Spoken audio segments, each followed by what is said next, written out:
ಎಣ್ಣೆಗೆ ಒಂದು ಮಣ್ಣನ್ನು ನೀರು ಹಾಕಿ ಕಲಸಿಟ್ಕೊಂಡಿರ್ತೀರ. ಅದನ್ನು ಬೆಂಕಿ ಪಕ್ಕ ಇಟ್ಟರೆ ಏನಾಗುತ್ತೆ? ಗಟ್ಟಿಯಾಗುತ್ತೆ. ನೀರಲ್ಲಿ ಹಾಕಿದ್ರೆ ಕರ್ಗೋಗುತ್ತೆ. ಹೌದು ತಾನೆ? ತಂಪು ಅಂದರೆ ಏನು? ನೀರು. ಹಾಗಂತ ಹೇಳಿ ಅದನ್ನು ಫ್ರೀಜರಲ್ಲಿ ಇಟ್ಟರೆ ಮತ್ತೆ ಗಟ್ಟಿಯಾಗುತ್ತೆ. ನನಗೆ ಇದು ನೀವು ಏನಕ್ಕೆ ಕೊಟ್ಟರೆ ಇದು ಕುಡಿದಾದ್ಮೇಲೆ ನಮಗೆ ಥೈರಾಯ್ಡ್ ಕಡಿಮೆ ಆಗಿಬಿಡ್ತಾ ಇದೆ. ಅದು ಕಮ್ಮಿ ಆಗ್ಬಿಡ್ತು ಅಂತ. ಹೌದು. ಸೂಪರ್ ಅಲ್ಲ ಸರ್ ಇದು? ಒಂದಕ್ಕೆ ತಗೊಂಡ್ರೆ ಅನೇಕ ಪರಿಹಾರಗಳು ಸಿಗ್ತಾ ಇದೆ ನಮಗೆ. ಹೌದು.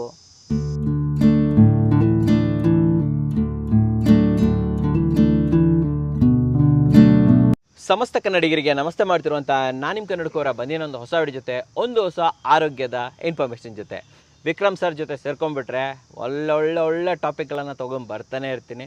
ನಿಮಗೂ ಏನಾದರೂ ಸಮಸ್ಯೆಗಳಿದ್ರೆ ದಯವಿಟ್ಟು ಕಮೆಂಟ್ ಸೆಕ್ಷನಲ್ಲಿ ಹೋಗ್ಬಿಟ್ಟು ಕಮೆಂಟ್ ಮಾಡಿ. ಯಾರು ಜಾಸ್ತಿ ಕಮೆಂಟ್ ಮಾಡ್ತೀರಾ ಆ ಕಮೆಂಟ್ಗೆ ತಕ್ಕಾದಂಥ ಔಷಧಿಯನ್ನು ನಾನು ಸರ್ ಹತ್ರ ಡಿಮಾಂಡ್ ಮಾಡಿ ನಿಮಗೋಸ್ಕರ ತೊಗೊಂಬರ್ತೀನಿ. ಇಂದಿನ ವಿಡಿಯೋ ಕಾನ್ಸ್ಟಿಪೇಷನ್ ಅಂದರೆ ಮಲಬದ್ಧತೆ. ತುಂಬ ಜನ ಮಲಬದ್ಧತೆ ಇರುತ್ತೆ, ಬಟ್ ಜನರ ಯಾರ ಹತ್ರ ಹೇಳ್ಕೊಳ್ಳೋದಿಲ್ಲ, ನೀವು ನಾಚಿಕೆಯಿಂದ ಹೇಳ್ಕೊಳ್ಳೋದಿಲ್ಲ. ಬಟ್ ನಾಳೆ ದಿನ ಏನಾಗುತ್ತೆ ಅಂದರೆ ಅವಾಗ ಹಾಸ್ಪಿಟ್ಲಿಗೆ ಅಡ್ಮಿಟ್ ಮಾಡ್ತೀರಲ್ವ, ಅವಾಗ ಪ್ರತಿಯೊಬ್ಬರಿಗೂ ಕೂಡ ಗೊತ್ತಾಗುತ್ತೆ. ಅದ್ರ ಬದಲು ಇವಾಗಲೇ ನಮ್ಮ ಡಾಕ್ಟ್ರ್ ಹತ್ರ ಹೇಳ್ಕೊಬೋದು, ನೀವು ನಿಮ್ಮ ಪರಿಹಾರವನ್ನು ಪಡಿಬೋದು. ಆಲ್ರೆಡಿ ಹೈಲೈಟಲ್ಲಿ ನೋಡಿರ್ತೀರ, ಡಾಕ್ಟರ್ ಹಾಸ್ಪಿಟಲ್ ನೋಡಿರ್ತೀರ ವಿಕ್ರಮ್ ಸರ್ದು. ಮುಂಚೆಂದೂ ಕೂಡ ಇವ್ರ ಜೊತೆ ವಿಡಿಯೋ ಮಾಡಿದ್ದೀನಿ. ಒಳ್ಳೊಳ್ಳೆ ಪ್ರಾಡಕ್ಟ್ಗಳನ್ನು ಮಲಬದ್ಧತೆಗಿರ್ಬೋದು, ನಮ್ಮ ಪೈಲ್ಸ್ಗಿರ್ಬೋದು, ಹೇರ್ಗೆ, ಉಷ್ಣತೆಗೆ ಪ್ರತಿಯೊಂದು ಕೂಡ ತೊಗೊಂಬಂದಿದ್ದಾರೆ. ಸೊ ಇವತ್ತು ಕಾನ್ಸ್ಟಿಪೇಷನ್ ಮಲಬದ್ಧತೆಗೆ ವೆಲ್ಕಮ್ ಅಣ್ಣ ಸರ್ನ. ಸರ್ ನಮಸ್ಕಾರ. ಸರ್ ಚೆನ್ನಾಗಿದ್ದೀರಾ? ಚೆನ್ನಾಗಿದ್ದೀನಿ ನೋಡಿ, ಹೀಗೆ ಇದ್ದೀನಿ. ಚೆನ್ನಾಗಿರಬೇಕು. ಇದೇ ರೀತಿ ನಮಗೆಲ್ಲರಿಗೂ ಕೂಡ ಏನೇ ಸಮಸ್ಯೆ ಇದೆ ಕನ್ನಡಿಗರಿಗೆ ಎಲ್ಲ ನಿಮ್ಮಿಂದ ಸಾಲ್ವ್ ಆಗಬೇಕು ಸರ್. ಖಂಡಿತ ಮಾಡ್ತೀನಿ. ಫಸ್ಟು ನಾನು ಕೇಳುವಂಥದ್ದು, ಯಾರಿಗೆ ಗೊತ್ತಿಲ್ಲ ಅವ್ರಿಗೆ ಹೇಳಿ, ಮಲಬದ್ಧತೆ ಅಂದರೆ ಏನು? ಮಲಬದ್ಧತೆ ಅಂದರೆ ಏನು ಅಂತ ಹೇಳಿದ್ರೆ, ವಾರಕ್ಕೆ ಒಂದು 3 ಸತಿ ಮೋಷನ್ ಪಾಸ್ ಮಾಡೋವಂಥದ್ದು, ಮೋಷನ್ ತುಂಬ ಹಾರ್ಡಾಗಿ ಕಷ್ಟಪಡುವಂಥದ್ದು. ಆದರೆ ದಿನ ಊಟ ಸರಿಯಾಗಿ ಮಾಡ್ತಾ ಇರ್ತಾರೆ, ಬೆಳಗ್ಗೆ ಮಧ್ಯಾಹ್ನ ಸಂಜೆ ಊಟ ಸರಿ ಮಾಡ್ತಾ ಇರ್ತಾರೆ, ಆದರೂ ಮಲಬದ್ಧತೆ ಆಗತ್ತೆ. ಜೊತೆಗೆ ಮೋಷನ್ ಈಚೆ ಬರ್ದಲೆ ಕೈ ಬೆರಳು ಹಾಕಿ ಈ ಥರ ಮಾಡುವಂಥದ್ದು ಆ ಥರನೂ ಆಗುತ್ತೆ. ಕೆಲವರು ಹೋಗಿ ಎನಿಮಾ ತಗೊಳ್ಳೋ ಅಂಥದ್ದು, ಮನೆಯಲ್ಲೇ ಎನಿಮಾ ತಗೋತಾರೆ ಮಲಬದ್ಧತೆಯಿಂದ. ಸೊ ಎಲ್ಲ ಮ್ಯಾಟ್ರನ್ನ ಮಲಬದ್ಧತೆ ಅಂತ ಕಳೀತಾರೆ ಅಂತ ಹೇಳ್ತೀವಿ. ಯೂಶ್ವಲಿ ನಿಮಗೆ ಗೊತ್ತಿರೋ ಪ್ರಕಾರ ನೀವು ನೋಡಿರ್ತೀರ, ಯಾವ ಏಜ್ ಗ್ರೂಪ್ ಅವ್ರಿಗೆ ಈ ಥರ ಜಾಸ್ತಿ ಆಗುತ್ತೆ ಸರ್? ಸರ್ ಮಲಬದ್ಧತೆಗೆ ಏಜ್ ಗ್ರೂಪ್ ಅಂತ ಏನೂ ಇಲ್ಲ.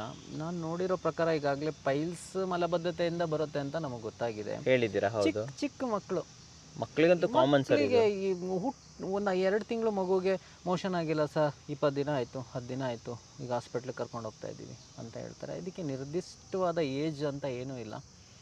ಅದರಲ್ಲೂ ಅತಿ ಹೆಚ್ಚು ಅಂತ ಹೇಳಿದ್ರೆ ಆಗತ್ತೆ, ಬಟ್ ಹೆಚ್ಚು ಕಡಿಮೆ ಹೇಳ್ಬೋದು. ಒಂದು 25 ವರ್ಷದಿಂದ ಅತಿ ಹೆಚ್ಚಿನ ಮಲಬದ್ಧತೆ ನೋಡ್ತೀವಿ, ಸ್ಟಾರ್ಟ್ ಆಗುತ್ತೆ. ಆದರೆ ಹೆಣ್ಣು ಮಕ್ಕಳಲ್ಲಿ ತುಂಬ ಬೇಗನೆ ನಾವು ನೋಡ್ತೀವಿ. ಬಟ್ ಅವ್ರು ಹೇಳ್ಕೊಳ್ಳೋದಿಲ್ಲ, ಗೊತ್ತಾಗೋದಿಲ್ಲ. ಹೌದು. ಓಕೆ, ಇದಾಯಿತು ಮಲಬದ್ಧತೆಯ ಒಂದು ಇದು ಕಾರಣ ಅಂತ ಹೇಳ್ತೀವಿ. ಓಕೆ, ಈ ಮಲಬದ್ಧತೆಯಿಂದ ಮುಂದೆ ಏನು ಔಷಧಿ ತಗೊಳ್ಳಿಲ್ಲ ನಾವು, ಎಲ್ಲಿಗೆ ಹೋಗುತ್ತೆ, ಎಲ್ಲಿ ಹೋಗೋಗಿ ನಿಂತ್ಕೊಳ್ಳುತ್ತೆ, ಇದು ಏನು ತೊಂದರೆ ಆಗುತ್ತೆ ನಮಗೆ? ನಾನು ಮಲಬದ್ಧತೆಯಿಂದ ಏನು ತೊಂದರೆ ಆಗುತ್ತೆ ಅಂತ ಹೇಳಿನೇ ನಾನು ಪೈಲ್ಸ್ ವಿಡಿಯೋ ಮಾಡಿದ್ವಿ. ಆ ತೊಂದರೆಗಳಿಗೆ ನಾವು ಪರಿಹಾರ ಕಂಡುಹಿಡಿದಿದ್ದೀವಿ. ಆದರೆ ಇಲ್ಲಿ ಮಲಬದ್ಧತೆನೇ ಆಗಬಾರ್ದು ನಿಮಗೆ. ಯಾಕಂದರೆ ಮಲಬದ್ಧತೆ ಆಯಿತು ಅಂತ ಹೇಳಿದ್ರೆ ಪೈಲ್ಸ್ ಆಗತ್ತೆ. ನೀವು ಪೈಲ್ಸ್ ಆಗೋಕ್ಕೆ ಬಿಡಬಾರ್ದು. ಯೂಶ್ವಲಿ ಮಲಬದ್ಧತೆ ಆಗೋಕ್ಕೆ ಕಾರಣ ಏನು? ಹೇಗಾಗುತ್ತೆ ಮಲಬದ್ಧತೆ? ಮಲಬದ್ಧತೆಗೆ ಕಾರಣಗಳು ಅಂತ ಹೇಳಿದ್ರೆ ಅದರಲ್ಲಿ ಒಂದು ಕಾರಣ ನಾನು ಅವತ್ತೇ ಹೇಳಿದ್ದೆ, ನೀವು ಮೋಷನ್ನ ತಡೆ ಹಿಡಿಯುವಂಥದ್ದು ಅಂತ ಹೇಳಿದೆ ನಾನು. ಈಗ ನಾವು ಮಾತಾಡ್ತಾ ಇದ್ದೀವಿ, ಫಾರ್ ಎಕ್ಸಾಂಪಲ್ ನನಗೆ ಮೋಷನ್ ಪಾಸ್ ಮಾಡಬೇಕು ಅನಿಸ್ಬೋದು, ಅಥವಾ ನಿಮಗೆ ಮಾಡಬೇಕು, ತಡಿ ಈ ವಿಡಿಯೋ ಶೂಟ್ ಆಗಲಿ ಆಮೇಲೆ ಹೋಗಿ ಮೋಷನ್ ಪಾಸ್ ಮಾಡೋಣ ಅಂದರೆ ಮೋಷನ್ ಹೋಗ್ತೀರಾ ನೀವು? ನಾನು ಹೋಗ್ತೀನಾ? ಇನ್ನು ನಾಳೆ ಆಯಿತು, ನಾಡ್ದಾದರೆ ಆಯಿತು. ಈ ಸಂದರ್ಭದಲ್ಲಿ ಏನಾಗುತ್ತೆ ಅಂದರೆ ಸ್ಟೂಲು ಏನಸಿಗೆ ಬಂದುಬಿಡೋದು. ಇನ್ನೇನು ಪಾಸ್ ಮಾಡಬೇಕು ಅನ್ನೋ ಜಾಗಕ್ಕೆ ಅದು ಬಂದ ನಂತರ ನಾವು ಕೂತು ಎದ್ದು ನಂತರ ಅದು ಫೋರ್ಸ್ ಬರಲ್ಲ. ಸೊ ಏನಾಗುತ್ತೆ, ಹೀಟಿಗೆ ಒಣಗ್ತಾ ಹೋಗುತ್ತೆ. ನೆಕ್ಸ್ಟ್ ಡೇ, ಇವತ್ತು ಬರೋ ಮೋಷನ್ ನೆಕ್ಸ್ಟ್ ಡೇ ಬಂದರೆ ಏನಾಗುತ್ತೆ, ಒಣಗಿರುತ್ತೆ. ಇದೇ ಥರ ಒಂದು 2 ಸರಿ ಸ್ಕಿಪ್ ಮಾಡ್ತು ಅಂತ ಹೇಳಿದ್ರೆ ನಿರಂತರವಾಗಿ ಮೋಷನ್ ಟೈಟಾಗೇ ಬರೋ ಥರ ಆಗ್ಬಿಡುತ್ತೆ. ಕೆಲವ್ರು ಏನು ಅಂದ್ಕೊಳ್ತಾರೆ ಅಂತ ಹೇಳಿದ್ರೆ ಹೀಟ್ ಆಯಿತು ಅದಕ್ಕೆ ಮಲಬದ್ಧತೆ ಆಯಿತು ಅಂತಾರೆ. ಇನ್ನು ಕೆಲವರಲ್ಲಿ ತಂಪಿಗೂ ಮಲಬದ್ಧತೆ ಆಗತ್ತೆ. ಅದು ಹೇಗೆ ಅಂತ ನಾನು ಹೇಳ್ತೀನಿ. ಉದಾಹರಣೆಗೆ ಒಂದು ಮಣ್ಣನ್ನು ನೀರು ಹಾಕಿ ಕಲಸಿಟ್ಕೊಂಡಿರ್ತೀರ. ಅದನ್ನು ಬೆಂಕಿ ಪಕ್ಕ ಇಟ್ಟರೆ ಏನಾಗುತ್ತೆ? ಗಟ್ಟಿಯಾಗುತ್ತೆ. ನೀರಲ್ಲಿ ಹಾಕಿದ್ರೆ ಕರ್ಗೋಗುತ್ತೆ. ಹೌದು ತಾನೆ? ತಂಪು ಅಂದರೆ ಏನು? ನೀರು. ಹಾಗಂತ ಹೇಳಿ ಅದನ್ನು ಫ್ರೀಜರಲ್ಲಿ ಇಟ್ಟರೆ ಮತ್ತೆ ಗಟ್ಟಿಯಾಗುತ್ತೆ. ಗೊತ್ತಾಯ್ತಲ್ಲ ಈಗ ಹೇಗೆ ಅಂತ. ಮಲಬದ್ಧತೆ ಅಂದರೆ ಏನಂತ ಇವಾಗ ಗೊತ್ತಾಯ್ತು ಅದ್ರದ್ದು ಕಾನ್ಸೆಪ್ಟ್. ಇದೇನಾ ಆಪ್ಷನ್? ಅದು ಇದೇ ಆಗೋದು. ಹೇಗಾಗತ್ತೆ ಅಂತ ಇವಾಗ ಇನ್ನೊಂದು ಹೇಳಿ ನನಗೆ, ಹೇಳಿ. ಕೇಳಿಸ್ಕೊಳ್ಳಿ. ನನಗೆ ಉಷ್ಣ ಆಯಿತು ಅಂತ ಹೋಗಿದ ತಕ್ಷಣ ಮಜ್ಜಿಗೆ ಕುಡಿಯೋಕ್ಕೆ ಸ್ಟಾರ್ಟ್ ಮಾಡ್ಕೋತಾರೆ, ಮಜ್ಜಿಗೆ ಅನ್ನ ತಿನ್ನೋಕ್ಕೆ ಸ್ಟಾರ್ಟ್ ಮಾಡ್ಕೋತಾರೆ. ಇದೇನಾಗುತ್ತೆ, ತಂಪಾಗಿ ಇನ್ನೂ ಸ್ಟೂಲ್ನ ಫ್ರೀಸ್ ಮಾಡಿಬಿಡುತ್ತೆ. ಫ್ರೀಸ್ ಆಗಿಬಿಡುತ್ತೆ. ಫ್ರೀಸ್ ಆಗುತ್ತೆ ನೋಡಿ. ನೀವು ಈಗ ಹಾಸ್ಪಿಟಲ್ಗೆ ಹೋಗ್ತೀರಾ, ಲೂಸ್ ಮೋಷನ್ ಆಗ್ತಾ ಇರತ್ತೆ ನಿಮ್ಗೆ ಹೋಗಿದ ತಕ್ಷಣ ಡಾಕ್ಟ್ರ್ ಏನು ಹೇಳ್ತಾರೆ? ಮಜ್ಜಿಗೆ ಅನ್ನ ಊಟ ಮಾಡಿ, ತಿಳಿ ಅನ್ನ ಸಾರು ಊಟ ಮಾಡಿ, ಸರಿಯಾಗಿಬಿಡುತ್ತೆ ಅಂತಾರೆ. ಲೂಸ್ ಮೋಷನ್ನು ನಿಮಗೆ ಮಜ್ಜಿಗೆ ಅನ್ನ ತಿಂದು ಸರಿ ಆಗೋದಿದ್ರೆ, ಹಾರ್ಡ್ ಮೋಷನ್ ಆಗ್ತಾ ಇದ್ದಾಗ ನಿಮಗೆ ಮಜ್ಜಿಗೆ ಅನ್ನ ಕೊಟ್ಟರೆ ನಿಮಗೇನಾಗುತ್ತೆ? ಇನ್ನೂ ಪ್ರಾಬ್ಲಮ್. ಫುಲ್ಲು ಗಟ್ಟಿ ಆಗಿಬಿಡುತ್ತೆ, ಕಲ್ಲು ಆಗಿಬಿಡುತ್ತೆ. ಅವರೇ ಬೆರಳು ಹಾಕಿ ರಿಮೂವ್ ಮಾಡೋ ಅಂಥದ್ದು, ಎನಿಮಾ ತಗೊಳ್ಳೋಂಥದ್ದಕ್ಕೆ ರೀಸನ್ ಎಲ್ಲ ಇದು. ಹಾಗೆ ದಾಳಿಂಬೆ ಯೂಸ್ ಮಾಡಿಬಿಡೋದು, ಜ್ಯೂಸ್ ಕುಡಿದು ಬಿಡೋದು, ಸೀಬೆ ಹಣ್ಣು, ಸೀಬೆಕಾಯಿ ತಿನ್ನೋದು. ಆ ಸೀಬೆಕಾಯಿ ಎಲ್ಲ ತಿಂದರೆ ಏನಾಗುತ್ತೆ ಅಂತ ಹಾರ್ಡ್ ಆಗಿಬಿಡುತ್ತೆ. ಸೊ ಇವೆಲ್ಲ ಕಾರಣಗಳಿಂದ ನಿಮಗೆ ಲೂಸ್ ಮೋಷನ್ ಆದರೆ ಒಂದು ಹಿಡಿ ಸೀಬೆ ಎಲೆಯ ಚಿಗುರನ್ನ ತೆಗೆದು ಬಾಯಿಗೆ ಹಂಗೆ ಹಾಕಿ ಒಂದು ಕಾಳು ಉಪ್ಪು ಹಾಕಿ ಅಗದು ಒಂದು ಗ್ಲಾಸ್ ನೀರು ಕುಡಿದ್ರೆ ಸಾಕು. ಹೊಟ್ಟೆ ಹಂಗೆ ಬಟ್ಟಿ ಜಾರಿದ್ರೂ ಎಳೆದು ಹಿಡ್ಕೊಳ್ಳುತ್ತೆ. ಜಾರಿರೋ ಬಟ್ಟಿನ ಎಳೆದು ಕರೆಕ್ಟಾಗಿ ಕೂರಿಸ್ಬೋದು, ಹಂಗಾಗ್ಬಿಡುತ್ತೆ. ಯೂಶ್ವಲಿ ನಮ್ಮ ಕೆಲವೊಬ್ರು ಏನು ಮಾಡ್ತಾರೆ ಅಂದರೆ ಒಣ ಅನ್ನ ತಿನ್ನುವಂಥದ್ದು, ಮುದ್ದೆ ತಿನ್ನುವಂಥದ್ದು, ಅದರಿಂದನೂ ನೋಡಿ.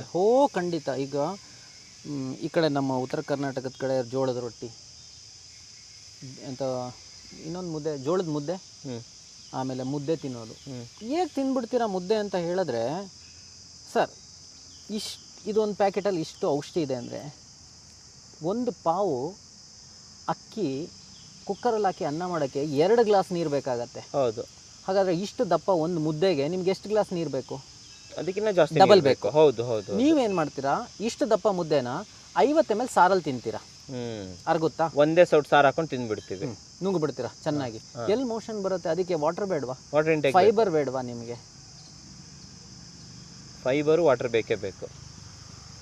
ಇದೆ ತುಂಬ ಇದನ್ನು ಕಲಿಬೇಕು, ತುಂಬ ಆಯುರ್ವೇದಿಕ್ಕು ಅದು ಇದು ಕಲಿಬೇಕು. ಸಿಂಪಲ್ ಇದು ಕಾನ್ಸೆಪ್ಟ್, ಅರ್ಥ ಮಾಡ್ಕೊಳ್ಳೋದಕ್ಕೆ ಜನ ಅರ್ಥ ಮಾಡ್ಕೊಳ್ಳೋ. ಇದಕ್ಕೆ ಪರಿಹಾರ ನಾವು ಪೈಲ್ಸಿಂದು ವಿಡಿಯೋ ಮಾಡಿದ ನಂತರ ನನಗೇನು ಅನ್ನಿಸ್ತು ಅಂತ ಹೇಳಿದ್ರೆ, ಫಸ್ಟು ಇನ್ನೊಂದು ವಿಷಯ ಹೇಳ್ತೀನಿ ನಾನು ಅದಕ್ಕಿಂತ ಮೊದಲು.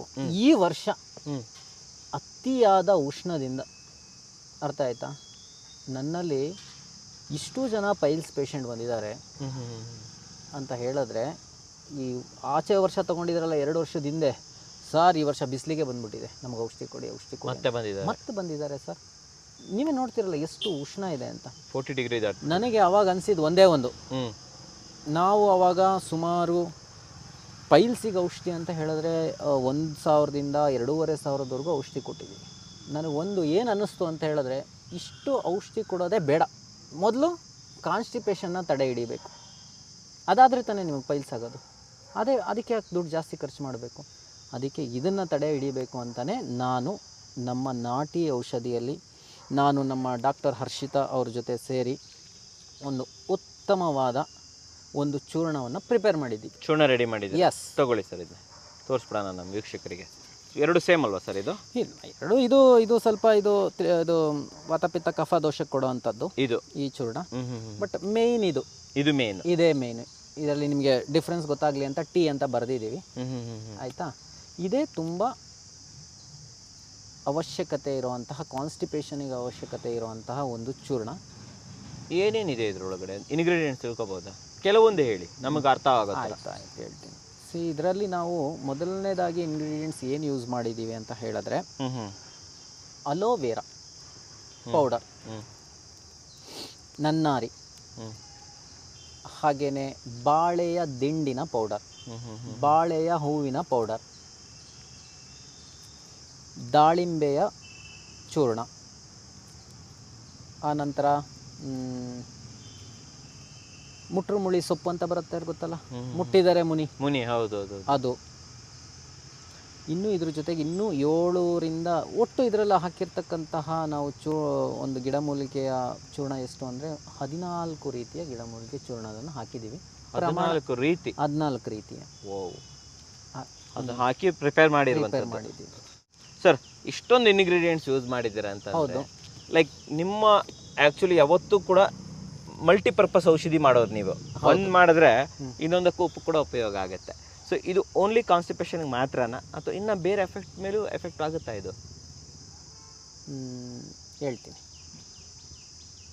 ತುರಿಕೆಗೆ, ಮೈಗಳ ತುರಿಕೆ, ಸ್ಕಿನ್ನ ನಿಮಗೆ ತೇಜಸ್, ಟ್ಯಾನ್ ಆಗಿತ್ತು, ತುಂಬ ಡಲ್ ಆಗಿದೆ, ನಂದು ಬ್ಲ್ಯಾಕ್ ಆಗಿ ಡಾರ್ಕ್ ಆಗಿದ್ದೀನಿ ಅಂತವ್ರಿಗೆಲ್ಲ ಒಳ್ಳೆ ರೀತಿಯಲ್ಲಿ ಕೆಲಸ ಮಾಡುತ್ತೆ. ಉದರ ಶುದ್ಧಿ ಆದರೆ ಆಯ್ತಲ್ಲ, ಇನ್ನೇನು ಬೇಕು ಸಾಕಲ್ವಾ ಸರ್? ಹೊಟ್ಟೆ ಕ್ಲೀನ್ ಇದ್ರೆ ಪ್ರತಿಯೊಂದು ಕ್ಲೀನ್. ಉದರ ಶುದ್ಧಿ ಆದಮೇಲೆ ನಿಮಗೆ ಕಲೆನೂ ಬರಬೇಕು, ಎನರ್ಜಿನೂ ಬರಬೇಕು, ಆ್ಯಕ್ಟಿವ್ ಇರಬೇಕು, ಸುಸ್ತು ಬರಬಾರ್ದು. ಹಾಗಂತ ಹೇಳಿ ಬರೀ ಕಾನ್ಸ್ಟಿಪೇಷನ್ ಮಾತ್ರ ಇದರಲ್ಲಿ ಕ್ಲೀನ್ ಆಗುತ್ತೆ ಅಂತ ಅಲ್ಲ, ಗ್ಯಾಸ್ಟ್ರಿಕ್ ಕಡಿಮೆ ಆಗುತ್ತೆ. ಇನ್ನೊಂದು ಹೇಳ್ತೀನಿ, ಇದನ್ನು ತಗೊಂಡಿರೋಂತಹ ಥೈರಾಯ್ಡ್ ಪೇಷಂಟ್ಸ್, ನನಗೆ 14 ಇತ್ತು, ನನಗೆ 25 ಇತ್ತು ಅಂದವರೆಲ್ಲ ರಿಪೋರ್ಟ್ ತೊಗೊಬಂದು ತೋರಿಸೋರು. ಸರ್ ನನಗೆ ಇದು ನೀವು ಏನಕ್ಕೆ ಕೊಟ್ಟರೆ ಇದು ಕುಡಿದಾದ್ಮೇಲೆ ನಮಗೆ ಥೈರಾಯ್ಡ್ ಕಡಿಮೆ ಆಗಿಬಿಡ್ತಾ ಇದೆ, ಅದು ಕಮ್ಮಿ ಆಗಿಬಿಡ್ತು ಅಂತ. ಹೌದು. ಸೂಪರ್ ಅಲ್ವ ಸರ್ ಇದು? ಒಂದಕ್ಕೆ ತೊಗೊಂಡ್ರೆ ಅನೇಕ ಪರಿಹಾರಗಳು ಸಿಗ್ತಾ ಇದೆ ನಮಗೆ. ಹೌದು. ಆಮೇಲೆ ಸ್ವಲ್ಪ ಪ್ರಮಾಣದ ಮಹಿಳೆಯರಲ್ಲಿ ಹೇರ್ ಫಾಲ್, ಯಾಕಂದರೆ ನಿಮಗೆ ಇದನ್ನು ಉಷ್ಣವನ್ನು ನಿಯಂತ್ರಣ ಮಾಡುತ್ತೆ ಇದು. ಸೊ ಹಾಗಾಗಿ ಉಷ್ಣ ನಿಯಂತ್ರಣ ಆದರೆ ನಿಮ್ಮಲ್ಲಿ ಹೇರ್ ಫಾಲ್ ಕಡಿಮೆ ಆಗುತ್ತೆ, ಹೇರ್ ಗ್ರೋತ್ ಚೆನ್ನಾಗಾಗುತ್ತೆ, ಅದಕ್ಕೂ ಸಹ ಯೂಸ್ ಆಗುತ್ತೆ. ಬಟ್ ಮುಖ್ಯವಾಗಿ ಇದನ್ನು ನಾವು ಉಪಯೋಗ ಮಾಡ್ತಾ ಇರೋದು ತಿಳ್ಕೊಳ್ಳಿ, ಕಾನ್ಸ್ಟಿಪೇಷನ್, ಮಲಬದ್ಧತೆ. ಹೇಗೆ ಯೂಸ್ ಮಾಡಬೇಕು ಇದನ್ನು? ಇದು ಎಷ್ಟು ಗ್ರಾಮ್ ಬರುತ್ತೆ ಫಸ್ಟ್ ಆಫ್ ಆಲ್ ಹೇಳಿ? ಒಂದು ಪ್ಯಾಕೆಟ್ ಎಷ್ಟು ಗ್ರಾಮ್? ಒಂದು ಪ್ಯಾಕೆಟು ನಿಮಗೆ 150ರಿಂದ 160-170 ಗ್ರಾಮ್, 150 ಮೇಲೆ ಬರುತ್ತೆ. ಹೇಗೆ ಯೂಸ್ ಮಾಡೋದು ಇದನ್ನು? ಹೇಗೆ ಯೂಸ್ ಮಾಡೋದು ಅಂತ ಹೇಳಿದ್ರೆ, ಈ 1 ಟೀ ಸ್ಪೂನ್ ಪೌಡರ್, 1 ಗ್ಲಾಸ್ ಅಂದರೆ 200 ml ನೀರು ಹಾಕಿ ಚೆನ್ನಾಗಿ ಕುದಿಸ್ಬೇಕು. ಓಕೆ. ಕುದಿಸಿ ರಾತ್ರಿ ಊಟದ ನಂತರ, ರಾತ್ರಿ ಊಟದ ನಂತರ ಯಾರು ಕುಡಿಬೇಕು ಅಂದರೆ ನಂತರ ತೆಳ್ಳಗಿರೋರಿಗೆ, ಆಯಿತಾ? ಈಗ ನಿಮಗೆ ಹೊಟ್ಟೆ ಇದೆ ಅಥವಾ ಅವ್ರಿಗೆ ಹೊಟ್ಟೆ ಇದೆ, ನನಗೂ ಹೊಟ್ಟೆ ಇದೆ ಅಂತ ಹೇಳಿದ್ರೆ, ನಾನು ಸಣ್ಣ ಇರ್ಬೋದು ಆದರೆ ಹೊಟ್ಟೆ ಇರುತ್ತೆ. ಸೊ ಅಂಥವ್ರು ಒಬೆಸಿಟಿ, ಇವ್ರು ಏನು ಮಾಡಬೇಕು ಅಂತ ಹೇಳಿದ್ರೆ ಖಾಲಿ ಹೊಟ್ಟೆ ಕುಡಿಬೇಕು. ಈಗ ಒಂದು ಪಾಯಿಂಟ್ ಬರ್ತಾ ಇದೆ, ಇದೇನಪ್ಪ ಅಂತ ಹೇಳಿದ್ರೆ ದಪ್ಪ ಇರೋರು ಸಣ್ಣ ಆಗೋದಕ್ಕೂ ಕೂಡ ಇದನ್ನು ಉಪಯೋಗ ಮಾಡ್ಬೋದು. ಎಫೆಕ್ಟಿವ್. ಎಸ್. ಸೊ ನೀವು ಹೇಳ್ತಾ ಇರೋದು ದಪ್ಪ ಇರೋರು ಊಟಕ್ಕಿಂತ ಮುಂಚೆ ಕುಡಿಬೇಕು. ಹೌದು. ತೆಳ್ಳಗಿರೋರು ಊಟವಾದ ನಂತರ ಕುಡಿಬೇಕು. ಈ ಥರ ಆಪ್ಷನ್ ಇದೆ ಅದಕ್ಕೆ. ಒಂದೇ 1 ಸ್ಪೂನು 1 ಲೋಟ ನೀರಲ್ಲಿ ಕುದಿಸಿ ಕುಡಿದ್ರಾಯ್ತು. ಖಂಡಿತ. ದಿನ ರಾತ್ರಿ ಕುದಿಸಿ ಚೆನ್ನಾಗಿ ಕುದಿಸಿ ತಣ್ಣಗಾದ್ಮೇಲೆ ಆದರೂ ಕುಡೀರಿ, ಬಿಸಿಯಾಗಿರ್ಬೇಕಾದ್ರೂ ಕುಡೀರಿ. ಆದರೆ ನೀಟಾಗಿ ಅದರದ್ದು ಪೌಡರ್ ಚೂರ್ಣ ಎಲ್ಲ ಕೆಳಗಡೆ ಹೋದ ನಂತರ ಮೇಲ್ಗಡೆಯಿಂದ ನೀರನ್ನು ಸೋಸ್ಕೊಂಡು ಕುಡಿಬೇಕು. ಸೋಸಿ ಕುಡಿಬೇಕು. ಕುಡೀರಿ, ತುಂಬಾ ಇಂಪಾರ್ಟೆಂಟ್. ಸೋಸ್ ಕುಡೀರಿ. ಕೆಲವೊಬ್ಬರಿಗೆ ಅದು ಒಗರಾಗಿ ಇಷ್ಟ ಆಗದೆ ಇರಬಹುದು, ಪುಡಿ. ಅದರಿಂದ ಸೋಸ್ಕೊಂಡು ಕುಡಿಯೋದು ತುಂಬಾ ಒಳ್ಳೆಯದು ಅಂತ ಹೇಳ್ಬೋದು. ಆಮೇಲೆ ಸ್ವಲ್ಪ ಮಟ್ಟಿನ ಕಹಿ ಇರುತ್ತೆ, ತೀರಾ ಅಲ್ಲ. ಅವರಿಗೆ ನಾನು ಕಹಿಯಪ್ಪ ಕುಡಿಯೋಕ್ಕಾಗಲ್ಲ ಅಂತ ಹೇಳಿದ್ರೆ ಸ್ವಲ್ಪ ಬೆಲ್ಲ ಸೇರಿಸ್ಬೋದು, ಬೆಲ್ಲ ಹಾಕ್ಬೋದು, ಶುಗರ್ ಹಾಕಂಗಿಲ್ಲ. ಪ್ರತಿ ರಾತ್ರಿ ಮಾಡಬೇಕು. ಪ್ರತಿ ರಾತ್ರಿ. ನನಗೆ ಇನ್ನೂ ಚೆನ್ನಾಗಿ ರಿಸಲ್ಟ್ ತೆಗಿಬೇಕು ಅಂದರೆ ಬೆಳಗ್ಗೆನು ಥೈರಾಯ್ಡ್ ಇದೆ, ನನ್ನ ಥೈರಾಯ್ಡಿಂದ ಆಗ್ತಕ್ಕಂತಹ ಸೈಡ್ ಎಫೆಕ್ಟ್ಗಳೆಲ್ಲ ಇದಾವಲ್ಲ, ನಿಮಗೆ ಗೊತ್ತಲ್ಲ ಥೈರಾಯ್ಡ್ ಎಫೆಕ್ಟ್ ಏನೇನಿದೆ, ಮೈ ನೋವಾಗೋದು, ಸುಸ್ತಾಗೋದು, ಇಂಥದಕ್ಕೂ ಆಗುತ್ತೆ. ಬೆಸ್ಟ್ ಅಂತೀರಾ? ಇದನ್ನು ಎಷ್ಟು ದಿನಗಳವರೆಗೆ ಯೂಸ್ ಮಾಡಿದ್ರೆ ನಮಗೆ ರಿಲೀಫ್ ಸಿಗುತ್ತೆ?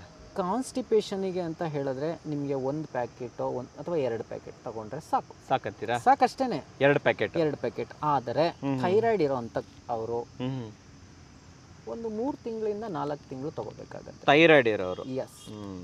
ಹಾಗೆ ಶುಗರ್ ಲೆವೆಲ್ ಕೂಡ ಇದು ಸ್ವಲ್ಪ ನಿಯಂತ್ರಣ ಮಾಡುತ್ತೆ, ಅದಕ್ಕೂ ವರ್ಕ್ ಆಗುತ್ತೆ. ನಮ್ಮಲ್ಲಿ ಶುಗರ್ನ ಕಂಟ್ರೋಲ್ ಮಾಡೋದಕ್ಕೂ ಸಹ ಆಪ್ಷನ್ಸ್ ಇದೆ. 250 ಆಯಿತು, 300 ಆಯಿತು ಸರ್, ನಾನು ಮೆಡಿಸಿನ್ಸ್ ತೊಗೋತಾ ಇದ್ದೀನಿ, ಕೆಳಗೆ ಬರ್ತಾ ಇಲ್ಲ ಅಂತ ಹೇಳ್ತಾ ಇರ್ತಾರೆ. ಅವರಿಗೂ ಕೂಡ ನಮ್ಮಲ್ಲಿ ಚೂರ್ಣಗಳು ಇದ್ದಾವೆ, ರೆಡಿ ಇದೆ. ಅಡ್ಡ ಪರಿಣಾಮ ಏನಾದರೂ ಇದೆಯಾ? ಅಡ್ಡ ಪರಿಣಾಮ ಅಂತ ಏನೂ ಇಲ್ಲ. ನಿಮಗೆ ಇದು ಸ್ವಲ್ಪ ಕುಡಿಯೋದಕ್ಕೆ ಕಷ್ಟ ಆಗುತ್ತೆ, ಅದೇ ಅಡ್ಡ ಪರಿಣಾಮ. ಸೊ ಸ್ವಲ್ಪ ಕಷ್ಟಪಡ್ಕೊಂಡು ಕುಡಿದ್ರೆ ಸರಿ ಆಗ್ತೀವಿ ಅಂತ ಹೇಳ್ತೀರಾ? ಹಾಗೆ ಆಯಿತು, ನನಗೆ ಪೌಡ್ರು ಕುಡಿಯೋಕ್ಕಾಗಲ್ಲ, ಬೇರೆ ಏನಾದರೂ ಸ್ವಲ್ಪ ಇದರಿಂದ ಈ ಕಹಿ ಅಂಶ ಎಲ್ಲ ಕಡಿಮೆ ಇರತಕ್ಕಂಥ ಔಷಧಿಗಳೇನಾದರೂ ಇದಾವ ಅಂತ ಹೇಳಿದ್ರೆ ಅದೂ ಸಹ ಇರುತ್ತೆ. ಬಟ್ ಆ್ಯಕ್ಷನ್ ಇದು ಜಾಸ್ತಿ, ಬೇಗ ವರ್ಕ್ ಆಗುತ್ತೆ. ತುಂಬ ಇಂಪಾರ್ಟೆಂಟ್, ಅದು ವರ್ಕ್ ಆಗುತ್ತೆ. ಫೈನಲ್ ಆಗಿ ಬೆಲೆ, 1 ಪ್ಯಾಕೆಟ್ಗೆ ಏನು ಬೆಲೆ ನಿಗದಿಪಡಿಸಿದ್ದೀರಾ ನೀವು? ಇದಕ್ಕೆ ಒಂದು ಪ್ಯಾಕೆಟ್ ಔಷಧಿಗೆ ನಾವು ಸುಮಾರು 680 ರೂಪಾಯಿ. 680. 680. ಸರ್ ಪಕ್ಕ ಗುಣ ಆಗುತ್ತಾ ಇದರಿಂದ ನಮ್ಗೆ ಹೇಳಿ. ಗುಣ ಆಗಬೇಕು ಅಂತ ತಾನೇ ಮಾಡಿರೋದು. ಇಲ್ದವ್ರು ನೇರವಾಗಿ ಪೈಲ್ಸಿಗೆ ಇನ್ನೊಂದು ಯಾವುದೋ ವೀಡಿಯೋ ಚಾನಲ್ ಮಾಡಿಸಿ ನಾನು ಹಾಕ್ಬಿಡ್ತಿದ್ನಲ್ಲ. ನನಗೆ ಜನ ಅತಿ ಹೆಚ್ಚು ದುಡ್ಡನ್ನು ಖರ್ಚು ಮಾಡಬಾರ್ದು. ಈಗ ಕಾನ್ಸ್ಟಿಪೇಷನ್ ಆದರೆ ಫಸ್ಟ್ ಕಾನ್ಸ್ಟಿಪೇಷನ್ಗೆ ಕೊಡೋಣ. ಪೈಲ್ಸ್ಗೆ 1,500 ಖರ್ಚು ಮಾಡೋ ಬದಲು ಕಾನ್ಸ್ಟಿಪೇಷನ್ಗೆ 680 ರೂಪಾಯಿ ಖರ್ಚು ಮಾಡಲಿ ಅನ್ನೋದು ನಿಮ್ಮ ಎಷ್ಟು ನಿಮಗೆ ಕಮ್ಮಿ ದರದಲ್ಲಿ ನಾನು ಇದು ಮಾಡಬೇಕು ಅನ್ನೋದನ್ನ ನಾನು ಯಾವಾಗಲೂ ಯೋಚನೆ ಮಾಡ್ತಾ ಇರ್ತೀನಿ. ಕರೆಕ್ಟಾಗಿ ಹೇಳಿದ್ರಿ ವೀಕ್ಷಕರೇ, ಇದು ಲಾಭದ ಉದ್ದೇಶಕ್ಕಲ್ಲ, ಇದು ನಿಮಗೋಸ್ಕರ. ಸೊ ನಿಮಗೇನಾದರೂ ತೊಂದರೆ ಇದೆ, ಕಾನ್ಸ್ಟಿಪೇಷನ್ ಇದೆ, ಕಷ್ಟಪಡ್ತಾ ಇದ್ದೀರಾ, ಫೈಲ್ಸ್ ಇದೆ, ಕಷ್ಟಪಡ್ತಾ ಇದ್ದೀರಾ, ಸೊ ಅಂಥವ್ರಿಗೋಸ್ಕರ ಹೇಳಿ ಮಾಡಿಸಿರುವಂಥದ್ದು. ಸೊ ನಿಮಗೇನಾದರೂ ಇದು ಬೇಕಾದರೆ ಸ್ಕ್ರೀನ್ ಮೇಲೆ ನಂಬರ್ ಬರ್ತಾ ಇದೆ, ಅಲ್ಲಿಂದ ಸರ್ನ ಕಾಂಟ್ಯಾಕ್ಟ್ ಮಾಡ್ಬೋದು. ನೀವು ಕೂಡ ಹೆಚ್ಚಿನ ಮಾಹಿತಿಯನ್ನು ತೊಗೋಬೋದು. ಸರ್ ಮನೆ ಬಾಗಿಲಿಗೆ ಮುಟ್ಟಿಸ್ತೀರಾ? ಹಾಂ, ಆಮೇಲೆ ನಾನು ಇನ್ನೊಂದು ಹೇಳ್ಬಿಡ್ತೀನಿ. ನಿಮ್ಮಲ್ಲಿ ಕಾನ್ಸ್ಟಿಪೇಷನಿಂದ ತುಂಬ ತೀವ್ರತರವಾದ ತೊಂದರೆಗಳೇನಾದರೂ ಇದ್ದರೆ ನೀವು ಕನ್ಸಲ್ಟ್ ಮಾಡ್ಬೋದು. ನಮ್ಮ ಡಾಕ್ಟರ್ಸ್ ಇರ್ತಾರೆ ನಮ್ಮ ಕ್ಲಿನಿಕಲ್ಲಿ. ಮೊದಲೇ ಹೇಳಿದಾಗೆ ನಾನು ಸ್ವಲ್ಪ ಬ್ಯುಸಿ ಇರೋದ್ರಿಂದ ನಾನು ನಿಮಗೆ ಸಿಗೋದು ಸ್ವಲ್ಪ ಕಡಿಮೆ. ಹಾಗಾಗಿ ನಮ್ಮ ಡಾಕ್ಟರ್ಸ್ನ ನೀವು ಕನ್ಸಲ್ಟ್ ಮಾಡಿ, ಅವ್ರು ನಿಮಗೆ ಯಾವ್ಯಾವ ರೀತಿಯ ತೊಂದರೆಗಳನ್ನು ನೋಡಿ ಅದಕ್ಕೆ ನಿರ್ದಿಷ್ಟವಾದಂಥ ಔಷಧಿಗಳನ್ನು ನಾವೇ ಪ್ರಿಪೇರ್ ಮಾಡಿರ್ತೀವಿ, ಅದನ್ನೇ ನಿಮಗೆ ಕೊಡ್ತೀವಿ. ಬೇರೆ ಯಾವುದೋ ಏನೇನೋ ಔಷಧಿಗಳನ್ನು ಕೊಡೋದಿಲ್ಲ. ಎಸ್.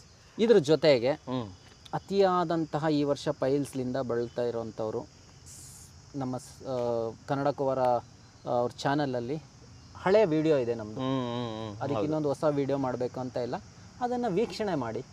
ಹೌದು, ಕರೆಕ್ಟ್. ವೀಕ್ಷಿಸಿ. ನಿಮಗೆ ತುಂಬ ಜಾಸ್ತಿ ಇದೆ ಅಂತ ಹೇಳಿದ್ರೆ ಪೈಲ್ಸಿಗೆ ಮೆಡಿಸಿನ್ಸ್ ತಗೊಳ್ಳಿ. ಇಲ್ಲ ಕಾನ್ಸ್ಟಿಪೇಷನ್ ಇದೆ ಅಷ್ಟಕ್ಕೆ ಸಾಕು ಅಂದರೆ ಈ ಮೆಡಿಸಿನನ್ನು ತೊಗೊಬೋದು. ಆ್ಯಂಡ್ ಇವಾಗ ವಿಕ್ರಮ್ ಹೆಲ್ತ್ ಕೇರ್ ಏನಿದೆ ಅದು ಮೈಸೂರು ಜೊತೆಯಲ್ಲಿ ಬೆಂಗಳೂರಲ್ಲಿ ಕೂಡ ಅವೈಲೇಬಲ್ ಇದೆ. ಆಲ್ರೆಡಿ ವಿಡಿಯೋ ಬರೋದ್ರಲ್ಲಿ ಮೋಸ್ಟ್ ಪ್ರಾಬಬ್ಲಿ ಓಪನ್ ಆಗಿರುತ್ತೆ. ಇಲ್ಲಾಂದ್ರೂ ಕೂಡ ನೀವು ಸ್ಕ್ರೀನ್ ಮೇಲೆ ಬರ್ತಾ ಇರೋಂಥ ನಂಬರ್ ಮೂಲಕ ತಿಳ್ಕೊಬೋದು. ವಿಜಯನಗರದಲ್ಲಿ ಇವ್ರ ಬ್ರಾಂಚ್ ಕೂಡ ಇದೆ ಅಂತ ಹೇಳ್ತಾ ಇರ್ತೀನಿ. ವಿಜಯನಗರ ಅದೇ ಅಪೋಸಿಟ್ ಅದು ಆ ಕಡೆ ಏರಿಯಾ, ಈ ರೋಡಿಂದ ಆಚೆ ವಿಜಯನಗರ, ಈ ಕಡೆ ಪ್ರಶಾಂತ್ ನಗರ ಅಂತ ಆಗಿ ಬರುತ್ತಲ್ಲ, ಆ ಥರನೇ. ಎಲ್ಲಿ ಬರುತ್ತೆ ಅಂತ ಹೇಳಿದ್ರೆ ನಾವು ಲೊಕೇಶನ್ನ ನಿಮಗೆ ಕೊಟ್ಬಿಡೋಣ. ಲೊಕೇಶನ್ ಕೊಟ್ಟಿರ್ತೀನಿ, ಅಲ್ಲಿಂದ ನೀವು ಇವ್ರನ್ನ ಕಾಂಟ್ಯಾಕ್ಟ್ ಮಾಡ್ಬೋದು. ಯಾವುದೇ ರೀತಿಯ ಸಮಸ್ಯೆಗಳಿರ್ಬೋದು, ಜೊತೆಯಲ್ಲಿ ಕೈರೋಪ್ರಾಕ್ಟಿಂಗ್, ಬಾಡಿ ಮಸಾಜಸ್, ಕಪ್ಪಿಂಗ್, ಇನ್ನೂ ಅನೇಕ ಯೋಗಕ್ಕೆ ರಿಲೇಟೆಡ್ ಆಗಿರುವಂತಹ, ಬಾಡಿಗೆ ರಿಲೇಟೆಡ್ ಆಗಿರುವಂತಹ, ಆಯುರ್ವೇದಿಕ್ ರಿಲೇಟೆಡ್ ಆಗಿರುವಂತಹ ಸರ್ವಿಸ್ಗಳನ್ನು, ಸೇವೆಗಳನ್ನು ಇವರಿಂದ ತೊಗೋಬೋದು. ಕರೆಕ್ಟಾ ಸರ್? ಟೈಮಿಂಗ್ಸ್ ಏನು ಸರ್ ನಿಮ್ಮದು ಕ್ಲಿನಿಕ್ದು? ಮೈಸೂರು ಮತ್ತು ಬೆಂಗಳೂರು ಎರಡು ಹೇಳಿ. ನಮ್ಮ ಮೈಸೂರಿನಲ್ಲಿ ನಾವು ಇನ್ನೂ ಕರೆಕ್ಟಾಗಿ ಪ್ಲ್ಯಾನ್ ಮಾಡಿಲ್ಲ. 3 ದಿನ ಮೈಸೂರಲ್ಲಿ ಇರ್ತೀವಿ, 4 ದಿನ ಬೆಂಗಳೂರಲ್ಲಿ ಇರ್ತೀವಿ. ನಿಮಗೆ ಬೆಂಗಳೂರಲ್ಲೂ ನಮ್ಮ ಡಾಕ್ಟರ್ಸ್ಗಳು ಅವೈಲೇಬಲ್ ಇರ್ತಾರೆ, ಮೈಸೂರಿನಲ್ಲೂ ಅವೈಲೇಬಲ್ ಇರ್ತಾರೆ. ಸೊ ನಿಮಗೆ ಇಲ್ಲ ನಮಗೆ ಆನ್ಲೈನ್ ಕನ್ಸಲ್ಟೇಷನ್ಸ್ ಬೇಕು, ನಮಗೆ ಡಾಕ್ಟರ್ ನಮಗೆ ಅವೈಲೇಬಲ್ ಬೇಕು ಕೊಡಿಸಿ ಅಂತೇಳಿ ಆನ್ಲೈನಲ್ಲೂ ಆಪ್ಷನ್ ಕೂಡ ಇದೆ. ಮೆಡಿಸಿನ್ಸ್ ಎಲ್ಲ ನಾವು ಮನೆ ಬಾಗಿಲಿಗೆ ಕಳಿಸ್ಕೊಡ್ತೀರಾ. ಸೊ ನೋಡಿದ್ರಲ್ಲ ವೀಕ್ಷಕರೇ, ನಿಮಗೋಸ್ಕರ ಉತ್ತಮವಾದ ವಿಡಿಯೋ ತಂದಿದ್ದೀನಿ. ಸೊ ನೀವು ಕೂಡ ಒಂದು ಒಳ್ಳೆಯ ನಾಟಿ ಔಷಧಿಯನ್ನು ಬಳಸ್ಬೋದು. ಯಾವುದೇ ರೀತಿಯ ಅಡ್ಡ ಪರಿಣಾಮಗಳಿಲ್ಲದೆ ನಿಮ್ಮ ಸಮಸ್ಯೆಗಳನ್ನು ಬಗೆಹರಿಸ್ಕೋಬೋದು. ಸರ್, ನಮ್ಮ ವೀಕ್ಷಕರಿಗೆ ಒಂದು ಒಳ್ಳೆಯ ಔಷಧಿಯನ್ನು ಪರಿಚಯ ಮಾಡಿಕೊಟ್ಟಿದ್ದಕ್ಕೆ ತಮಗೆ ಧನ್ಯವಾದಗಳು. ಧನ್ಯವಾದಗಳು ವೀಕ್ಷಕರೇ.